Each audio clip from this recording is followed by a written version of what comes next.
Hello, Vegas. Hi, all right, here we go again. Another Max Singularity talk. And you know, I'm sorry, but I still always get nervous. And I watch my YouTube video and I mispronounce things. And I'm like, so I can't give Trump too hard of a time. So anyway, it's going to be a real challenge for those who are watching the stream because my notes do not work. So I have to look at the screen myself, and that means I don't have to stand right here. I can actually go down here and talk, and I can say, ooh, look, here's my presentation. So the poor camera guy is going to have a hard time with me. But anyway, I like trolling, so I'll troll the screen. All right, welcome New Eden Physics, Class 101 by His Holiness the Space Pope. And a strange phenomena is occurring now that Eve is almost 15 years old, is that we have so many alphas that have joined us, and they're like, who the heck is a space pope? and I'm like, no, I'm the Matani. No, I'm Celine, you know. Yeah, Mercenary Coalition, yeah, I run that. So, and what's really funny too is, no, I am not an NPC. There's so many people who are like, no, he's part of the lore, he's not a real person. I'm a real boy. I'm a real boy, really. So yeah, the EVE players did this to me. I did not take the title Space Pope myself or the other 42 titles that one player has opened a Google Doc and storing those. But I screwed up when I dressed up because I can't undo this now. So I am your Pope. And the other thing that people kind of know is I tried to keep an air gap for a while, and then I said, no, you know. I started doing some science lectures and talk about NASA. Like last year, I did the solar system presentation, and I promise I won't make you cry this time. So, well, I played the Carl Sagan at the end, and that pretty much got everybody. So I do work at the Jet Propulsion Laboratory as an employee, and it's not just internet. Spaceships are serious business. Spaceships are serious business. Thank you. There's been times where I've been at my work console and something's going on in Amar and I can't log in, so I'm like, I'm so torn. But there's been rumors that I've been doing something else, and I've been trying to kind of keep it, like my reputation is so crazy as it is, you can't handle plus one more thing about me. But unfortunately, the internet is the internet. And so people know about my other secret identity. And so I figured, okay, I might as well come out of the closet and let you know now. I am a Burning Man artist. And me and 10 of my friends have a 747.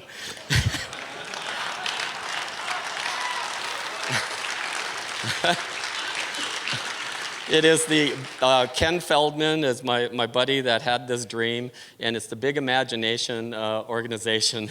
And this is what it's going to look like. It's going to be the world's largest movable DJ stand with like 10,000 people dancing in front of it. And we're building it piece by piece, so that's us taking up the 2 lanes of the entire highway down the road, getting it there. And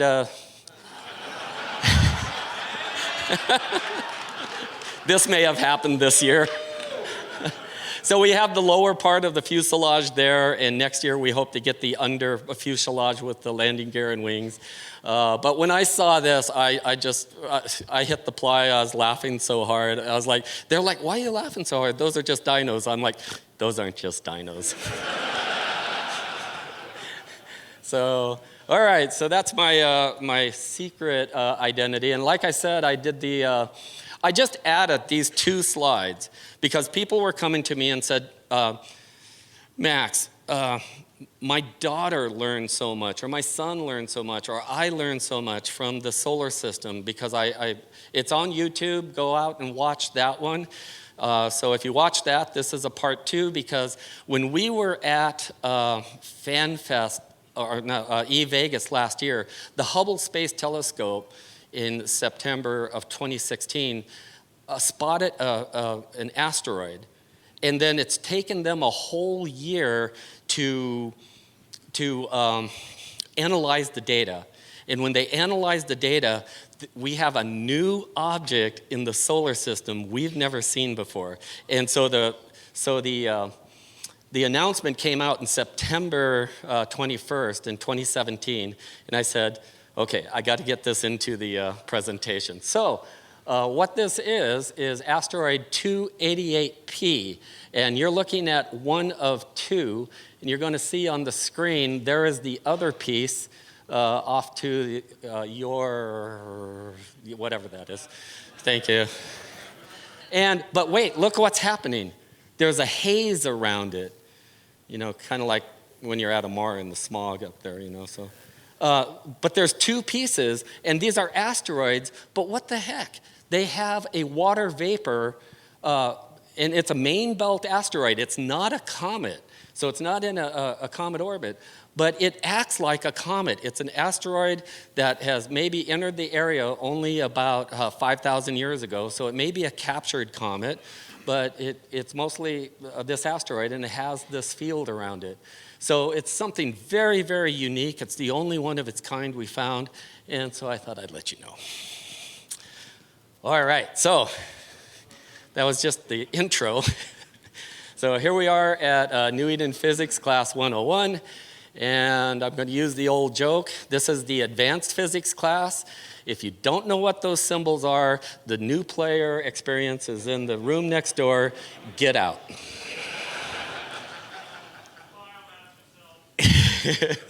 And I've always loved the comments about this. You know, my favorite is EVE physics, never use those two words spoken together.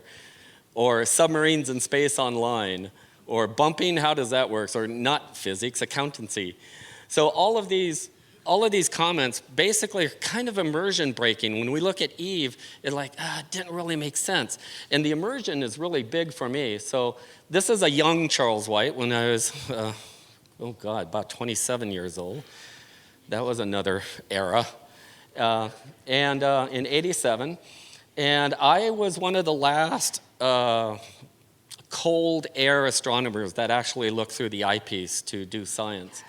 And I was working on the asteroid survey project, and the telescope I used is now in the visitor center, so yeah, I'm feeling pretty old.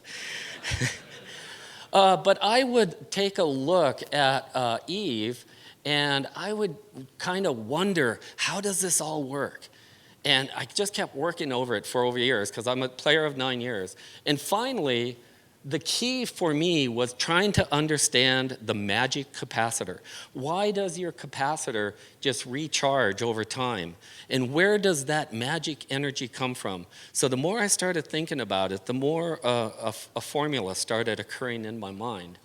And over 3 years at EVE meets in Los Angeles and at Vegas and in Iceland, I met with all these folks. And, CCP, bless their hearts, they are very player focused, and they were listening to this model. And the more I talked about the model, they were like, oh my God, this makes sense. It's a science fiction model that's never been done before. It's not based on Star Wars, not based on Star Trek, nothing else. It's unique to EVE. And so the more we kept talking about it, the more they were excited about it, until I got a call from Torfy, and he says, we're going to make a book. You want in? I was like, yes, indeed, I do.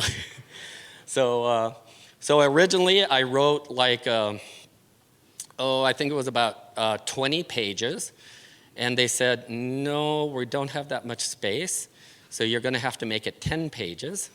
And so I gave them the 10 pages, and they said, well, we don't have that much space, so you're going to have to make it 4 pages. So I got my 4 pages, but there is more out there lurking that maybe someday we'll put in a chronicle, or I'll publish on a website, underground or something. So there is more to the story about our EVE physics. But I did give the talk in Iceland in 2017, but I couldn't talk about the book because of the NDA that I signed with CCP, and there was Torfy right in the front row. Just watching me like, okay, as if I'm not nervous enough. So But now we can talk about the Frigates of EVE. So let me see, show of hands, how many people have it? How many people want it? Yeah, right? It is really one of the most awesome books, and I have to admit, I haven't even read all of it because there is so much text that is in there and all the descriptions of all the ships. But the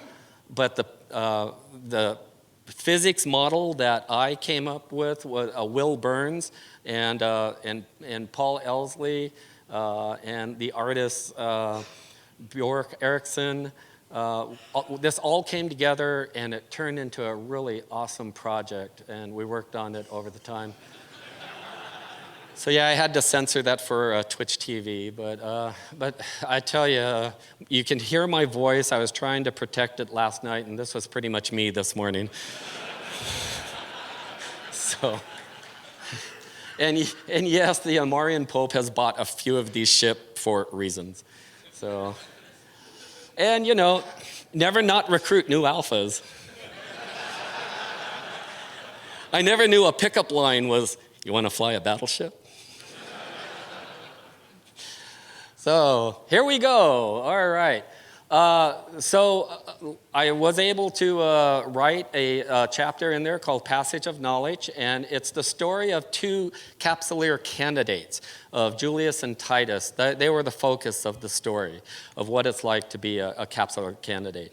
And CCP drew an awesome picture of my palace on Amar, which is on Amar 3, which is really cool. And then my Abaddon is my favorite spacecraft, so they actually included it in the Frigates of EVE.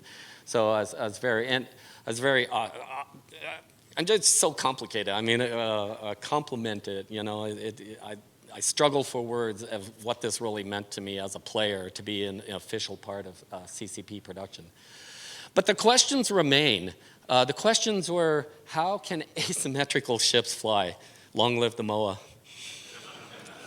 How does the capacitor recharge? And why does the ship abruptly stop and then go into warp? It doesn't make any sense. And then, what are all those lights of streak and black and light? And why do we fly through celestial objects like planets and space stations? And how much thrust can a thruster thrust if it's thrusting at 4,000 times the speed of light? So let's take a quick review of our universe, a little bit based on my solar system talk as well. And so this is basically the biggest view we have of our universe. And those dots are not just galaxies, those are supercluster galaxies. And the dust that makes up those lines, those are all galaxies, not stars. Those are galaxies. This is the largest structure, and it ironically looks like the neurons within inside a brain. So I'm not going to go any conspiracy theories there, but we also found out, and there's a YouTube video called the Laniakea supercluster, and we used to call it the Virgo supercluster. And then we recently found out that the Virgo supercluster is just part of this larger supercluster, and all of the galaxies in our cluster are going towards this center point. These lines are lines of movement, not actual structure, but our galaxies are heading to this point called the Great Attractor. So whoever knows what the Great Attractor is, I don't know, but it's attracting all the galaxies to that point. And in our own galaxy, the Milky Way, there's 100 billion, and some estimates even 400 billion stars. And around those are so many of the planets. And so you always hear about New Eden talked as the cluster. And so the cluster, what it means is we are in an unnamed spiral galaxy, but New Eden is a cluster just like these other clusters that are in that galaxy. So when CCP gives us new stargates, there's a lot more places we can go than just our cluster. I was up at 1:30 a.m. last night, try to get you the most accurate data. I was up at like 2 o'clock a.m. or 2:30, so that's why my voice is so bad. But we have 3,529 confirmed exoplanets. Another 4,000 are candidates, which you using Project Discovery, are going through the candidates and moving those over to confirmed. And there are 2,633 solar systems, which is nothing. EVE has how many? Ha, ha, ha, ha. We have a lot more in EVE. And of all of those, there are 874 that we believe are in that magic Goldilocks zone, a terrestrial area. So what I'm going to talk to you about is really hard for us to imagine because we are using a fourth dimensional model and a way of thinking. And you can take a 3D object and put it on paper. Everyone knows that's a box because that's a representation of a 3D object. And we can take fourth dimension and put it in a three-dimensional model, but that means we could spin the model around in 3 dimensions. But to project it on the monitor here, it's on 2D. So this is a way of thinking about gravity, and this is going to be very important for understanding some of these physics. Because every object that has mass creates a gravity well around it. And it is in EVE lore that your warp drive capacitor, which is really a computer as well as a capacitor, has to calculate where to jump to. And those jump tos are by gravity wells and then computerized bookmarks as well. But we actually launched a NASA spacecraft called the Gravity Probe B, and Einstein's 1916 general theory of relativity, 101 years ago. 101 years ago, and we're still grasping on the beauty of this, and they still don't teach it in grade schools, which frustrates me to no end. But there's two items in there. It's called the geodetic effect and frame grabbing. So the other one is the geodetic effect without frame grabbing. And frame grabbing is the rotation of the body in space actually curves the space-time around it. And so the only way to picture that in plain English is put a ball in a vat of honey. And when you spin the ball, the honey turns with it. Let me see nods. Ah, yeah, got it. Okay, thank you. I was like, I'm going to lose them. So that's what this satellite actually proved. And Einstein knew about this back in 1916. And it took us all these years to actually still prove it. What a genius. No, sorry. This is just wrong. This is a flat floor. It's as flat as the stage. But I wonder how many people trip and fall on that thing. Because I would. That's gravity gone wrong. So, but to visualize that, this is how we have to visualize gravity. But again, it's a misnomer because there really is no well. You know, everything falls into this in Nevada straight down, and in Australia straight down. You know, so it's three-dimensional, fourth dimensions, all that dimension at the same time. And when we look at the future, how many other dimensions are there that we don't even know about yet? That this could totally be something else. And when it comes to that, not only are we very insignificant in the universe as far as distance is concerned, and we're a very small part of those galaxies, it turns out we're only 4.6% of the matter. This stage, this microphone, your blood, your hair is only 4.6% of the entire universe. So if that's not humbling enough, I don't know what is. It's like the more we discover, the smaller we get. And if we were to take and describe this advanced technology of EVE Online, it's kind of like, how do we explain a magnet to a Neanderthal 40,000 years ago? It's really hard. To them, it would just look like magic.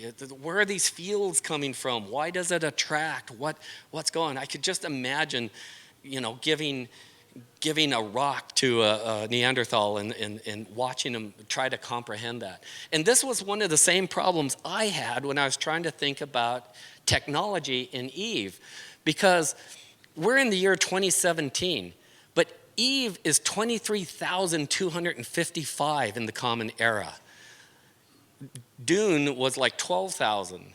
And so this is even farther than almost double of Dune. And look what happened in just 78 years. We went from 1903 with the Wright brothers to 1981 flying this first space plane. So if there's that much technology that can occur, what can happen in 20,000 years from now? But hold the phone, stop. It gets worse, because the problem is, in New Eden, no one knows about Earth. To them, it's like Atlantis to us. Does it really exist? Where is it? Is it a myth? Nobody knows about Earth at all. And so when I was trying to come up and write this book about the physics, I wanted to say Newtonian and I want to say Einstein, but nobody knows who these are, because each empire has their own Einstein and their own Newton, and they had to rediscover their technology from scratch again.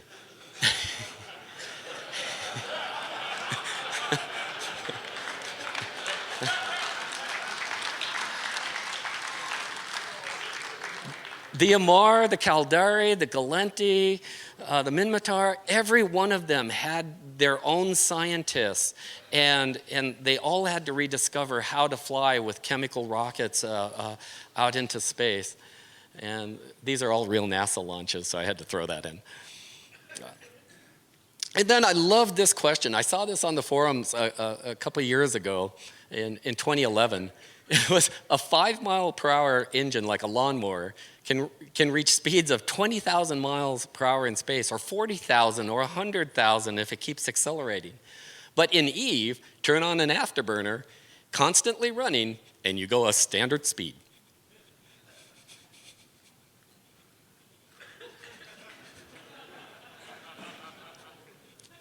Oh wait, I'm an Abaddon.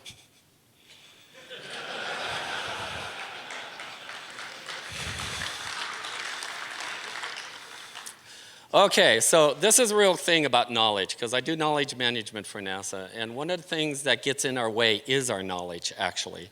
So sometimes we must unlearn things.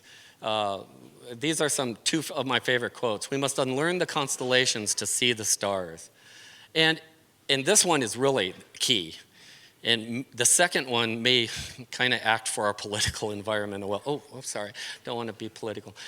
It is not hard to learn more. What is hard is to unlearn when you discover yourself wrong. That's real key. So when you look at these, we're used to bringing our 2017 knowledge to what we're looking at. And so when we look at this, we say, oh, these are thrusters. But I had to put an EVE graph on here. So no thruster in the universe can survive tie-dye. Guess what? Tie-dye is real. It's not just a thing in EVE, but I can't explain the EVE tie-dye in physics. But there is a real tie-dye in the world. The faster you go towards the speed of light, the slower your engines go. So that's why it's not a barrier, it's a barrier of time. How fast can your engine go when your engine RPM is 0? And that's the problem with real world time dilation. So there's no way there's a thruster that's going to be able to go 4,000 times the speed of light. So this is what you see at the back of your starships. This is an exhaust. The exhaust from your starship gives about as much thrust to your starship as the exhaust on your car. It's about the same. So we do still call them thrusters because they are used for afterburners and they are used for moving in positions, but that's not what makes you travel from planet to planet or from jump gate to jump gate. So the famous Pope and Stephen Hawking of EVE Online said, if you can't go through a barrier, go around it. And a lot of my colleagues in EVE who do this as a hobby has analyzed all the existing, and so all you have to do is you can go on the web and you can research some of this research on here. And there's so much math that CCP has put into this that we had to come up. I had to come up with a different model. It just couldn't be based on thrusters. It had to be something else. So let's drill down into the starship a little bit. My favorite Abaddon, I love you. Okay, so because we have 4 empires, we had to come up with like a metric system of symbology. So all capsuleers can talk to each other. So that's why a Minmatar and a Mar can totally agree what these 4 symbols are, because these are the standard symbols. So all the other symbols I'm going to show you are also the standardized symbol. So these are thermoplasmic exhaust ports, but they're hooked up to something that's driving them. And what that is the power enhanced generator. Dun, dun, dun, dun. The PEG is the most significant rediscovery because they already existed before Eve, but somewhere they were invented, Earth. In the history of humankind, this is right up there on the top 3 between next to the fire and the wheel, because it was so powerful. And this is an image of the first one that was found in the side of a mountain. And this is now a sacred starstone in the Amar Empire. I can't talk about the Minmatar, Caldera, or the others because I'm Amarian, so I can only talk about the Amarian history. And when they found this, they found that there was this 3D, by putting on these virtual reality glasses, they were able to see a control panel. Take the glasses off, it disappears. Put them on, you can see the control panel, and you can see a hidden access door. And so they opened the access door with their 3D goggles on, their virtual reality goggles, and they saw that they were a strange and foreign power connector, but they could tell it was a power connector. So they were like, well, let's hook this up to a power plant. So they hooked it up to this power plant, and then they were like, wait, stop. What if it's a bomb? We better evacuate the whole area. So they did. They evacuated the whole area, 250 kilometers away. But what they didn't know was the PEG was not the bomb. When they used the power plant to feed power into the PEG activated, and so much energy came out of the PEG, it went back to the fusion, or to the power plant, and the power plant exploded. Oops. Sorry. So the Amar found a second one, and they decided it wasn't working, it was broken. They didn't want to mess with the first one, so they decided to cut it open and analyze what it was, and it was just mind-blowing. It was so simple. It was in front of our eyes all along. If it was here in 2017, we would just marvel at its simplicity as well. And it was easy to replicate in mass numbers. And this is probably why the Earth system, or the Milky Way residents, were able to expand into space so much, because they had so much energy. And the Amar looked at this and said, oh my God, this is a gift of God, because that's what we do. Everything's a gift of God for us. So we took it and we put it, and it's still running to this very day, the original PEG. And they were everywhere. They were in front of our eyes the whole time. They were in gardens, and we didn't even know what these things were. They just looked like stone, like granite. And they found the power to start them up. Unlimited power out, but it's not, it trickles in. So it's not a full supply. It's like a solar cell. You know, you can, it comes, it's unlimited power, but it trickles in. And so that's why they had to invent capacitors to store all that. It was no fuel input. It was basically the mythic constant motion machine where we were getting energy for free. And it was like magic. And Arthur C. Clarke once said, any sufficiently advanced technology is indistinguishable from magic. And that reminded me of the caveman with the magnet. He would think it's just magic. It's just nature and the technology. So all this energy is coming from somewhere, but it's not phased in our reality. And why is it not directly usable? It's kind of like static electricity. We can't really use it straight up. So what's with this type of power? And we discovered that it was coming not from normal space, that it's coming from someplace else. And we had no other word for this location of what it was. So we just gave it the word of subspace. And a reminder, you have to use your mind to think that subspace is not below. It is actually all around us. It's between your eyes. It's on your eyeglasses. It's on your tongue. Subspace is everywhere at the same time. But the properties of normal space is that it has mass and time. So Einstein's physics work within normal space. But it doesn't work in subspace because it's pure enhanced energy. It has no physical dimension. It's an indeterminate point. And that word, indeterminate, we can't tell where subspace is. No matter where you go in space and time, it's always connected to the same location. And the key is there is no time. So this is the ability for us to travel faster than the speed of light, because it's not really the speed of light. We should be talking about it as the speed of time because of the real tie-dye effect that I told you about. I see lots of nods, so I'm feeling really good. And I see somebody fainted, so sorry. So once we figured this out, and this is in the 20-page version that I wrote, if you have 1 to 5 pegs, you have what's called a space anchor. And this is how they are used for customs office, SOV structures, deployable star bases, outposts, citadels, cans, yada, yada, yada, yada, yada. So if you have 1 to 5, that's what you have. I'm stumbling because someone at the bar last night at the nightclub asked me, how much power does it take to actually, oh no, I'm ahead of myself. Okay, I'll try this. I'm so excited. Okay, 6 or more pegs.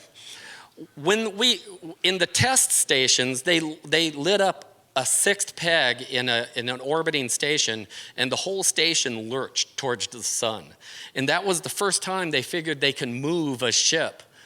But the thing about 6 pegs is you do have unlimited source of enhanced energy.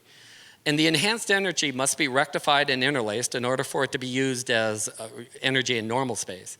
But it unlocks this. The object resists motion and creates the famous space drag.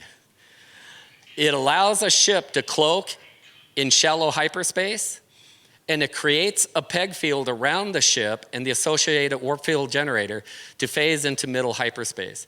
And it allows ships to jump through artificial and natural wormholes in deep hyperspace. And the 6 pegs is just an accidental layout of the CCP logo, really. Did not mean to do that on purpose. So let's see how this works. You have your normal starship traveling through normal space. You turn on the peg, and this peg field creates a giant peg to subspace. But again, remember the box. This is actually happening all around us for our little brains to understand. And it creates this space drag resistance, and that's what causes the ships to slow down. The bigger the ship, the bigger the peg. The smaller ship, the smaller the peg.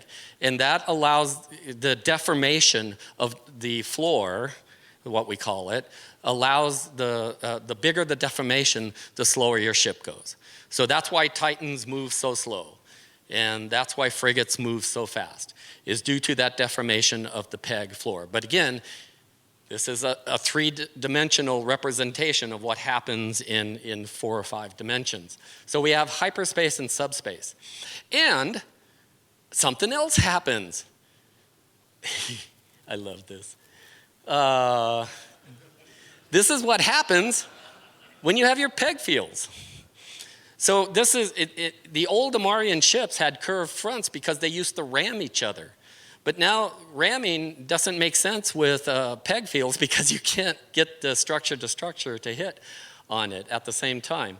And there is I can't pronounce his name, Shorai Santorin. He's got, look him up on the web. He's done all the physics and the mathematic calculations for bumping. And so you can see all those effects up there. So I really want to give a shout out to him because he's done a lot of work on figuring out the bump. He's the master of the bump. But there's not only the bump, but there's also the hump. How many people know about the hump? Good, because I made it up. You're all telling the truth. Here is the hump. Boom, boom, boom, boom. I had to take out the Benny Hill music because it's copyrighted, but. And this is what happens when you undock a Mars ships near Galenti stations. So you get stuck. I've seen Concorde ships humping stargates. And this is all due to the peg fields that have been activated. So it's kind of hard to get out of that. So that's part of what happens. And so navigating, when you navigate, you have a couple devices in your computer. There's the warp field generator. And again, you need a gravity field in order to get a solution for the computer to calculate your warp field. So there's your warp start and your warp end, but we can also use computers to put in bookmarks for like station, beacons, and probe coordinates. And then the gravity well, of course, works with celestial objects. So this is how we can calculate how to get into warp. And in lore, there was this thing called jump drives. The jump drives are now called the warp field generators. And it's not the new and improved jump drives. The new and improved jump drives now are the interstellar drives that you have on your jump freighters and so forth. But once upon a time in the old days, they were called, when you read through the lore, you can interpret this as the warp field generators. And so, are you ready to take a warp? Here we go. This is what it looks like. You have to go up to 75% of your speed. So you start from stop.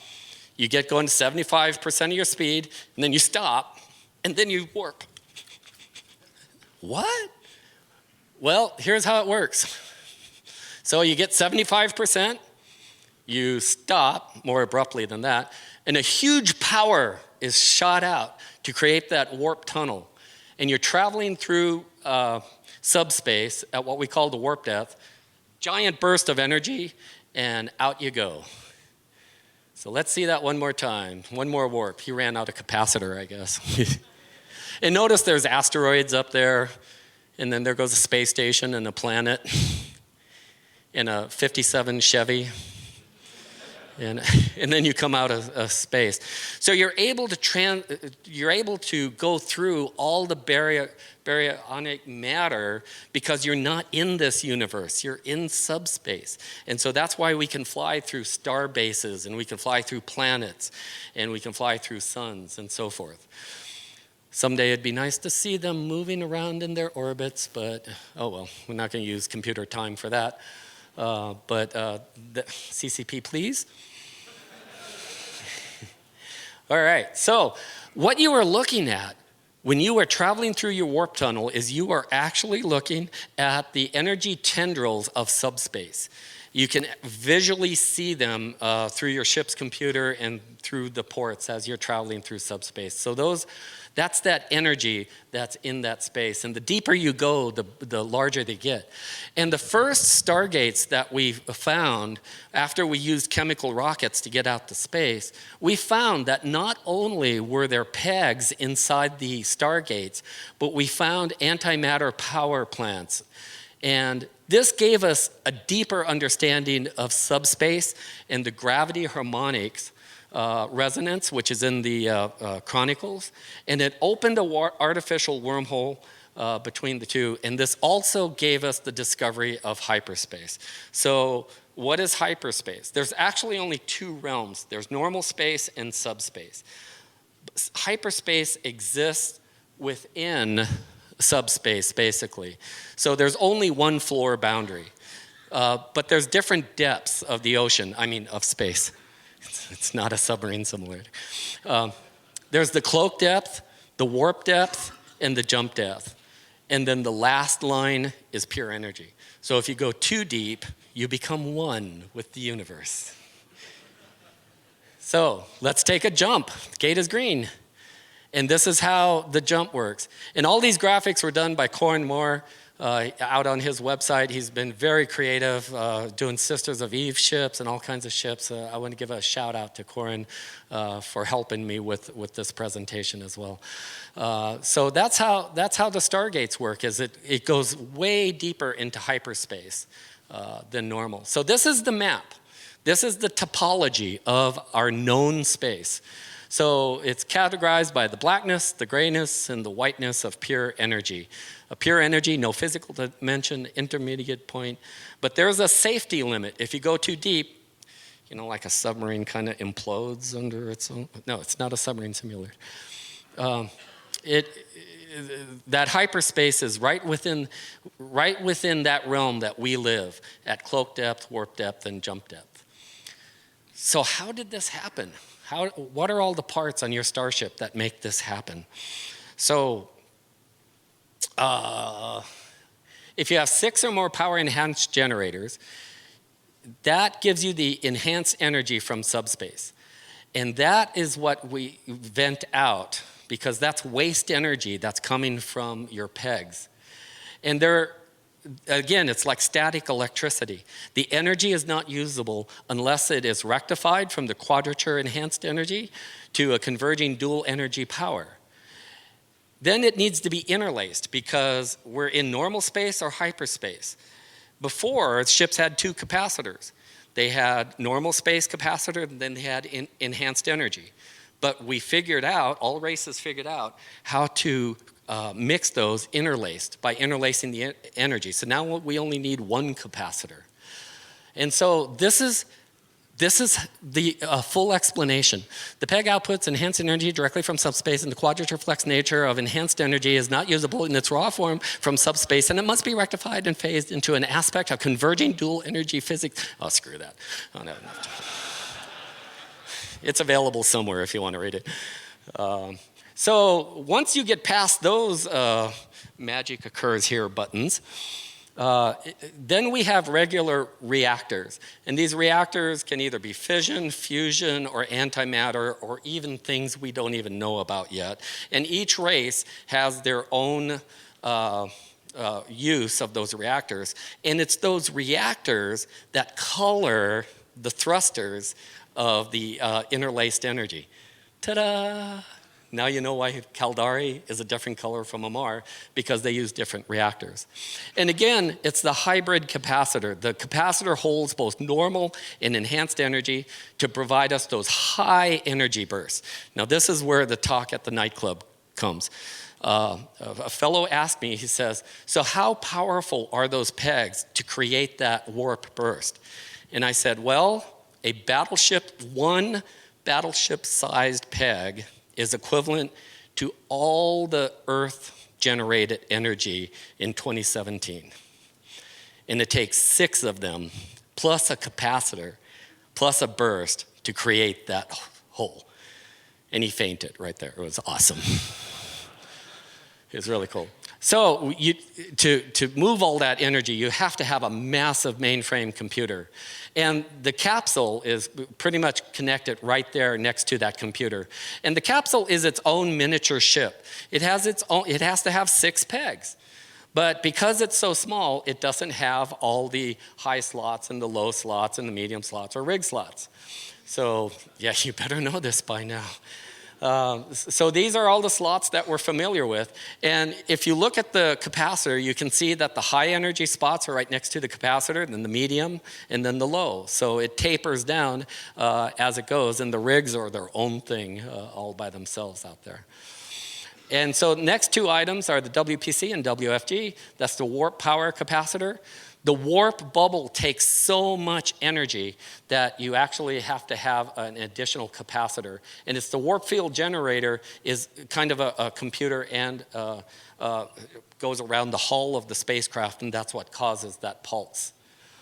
So this is what all your ships look like, except for jump ships. But in the Frigates of EVE book, if you buy that, I did the larger chart in there that shows you where the fuel comes from for the jump ships as well. So wait, am I done? I think I'm done. But hold on, not just yet. I have a few more because wait a minute, I have some. Oh yeah, no, that ain't it. Right? I mean, you have a 57 Chevy and you have a 2017 Chevy. Can't we have both? I'm just, CCP please. Let's see, what was that one? Oh, okay, so I got some questions. And this fellow up in the front row asked me a question. And it was, when a ship goes into warp, I can scan it out with combat probes, but I can't scan it when it's cloaked and warping.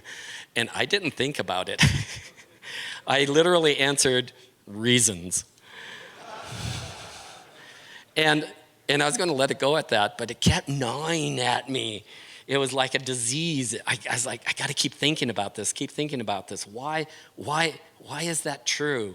And so I thought about it, and so I don't know who your name is that was in the audience, but here you go. Here's your answer. I thought about it.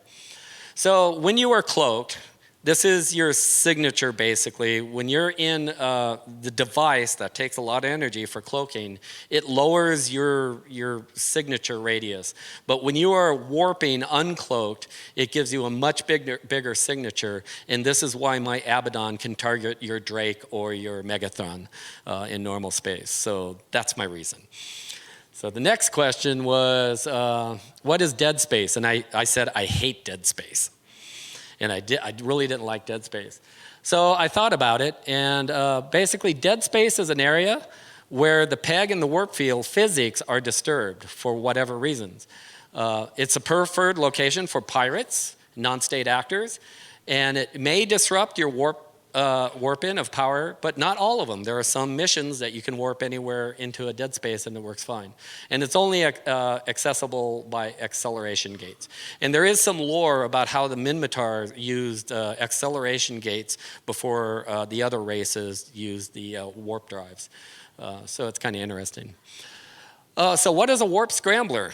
So a warp scrambler is a support weapon that disrupts the peg extension. So if you picture that peg going down into subspace, it disrupts the warp power capacitor and its calculations. So that keeps you from warping. Prevents a ship from opening a warp field bubble because it's distorting that area around the peg. The warp core stabilizers add additional computing power to the warp core capacitor, but it takes so much computing power to do that. That's why you lose CPU weapons targeting range. And the micro warp drive and the micro jump drive and the other whatever. The micro warp drive is an add-on module that creates a series of strobed mini warps.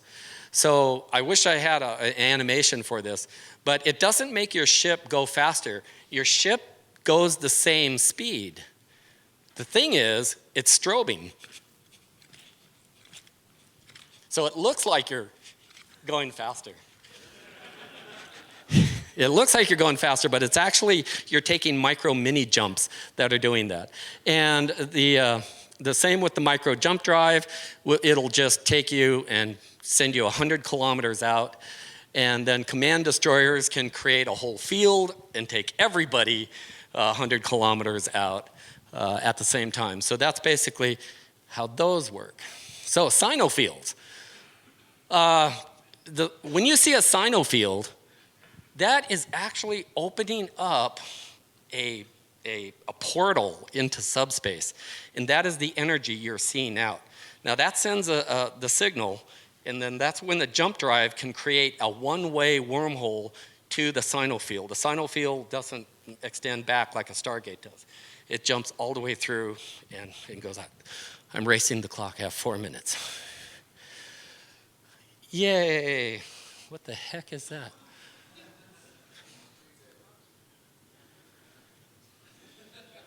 I'm done. Thank you very much.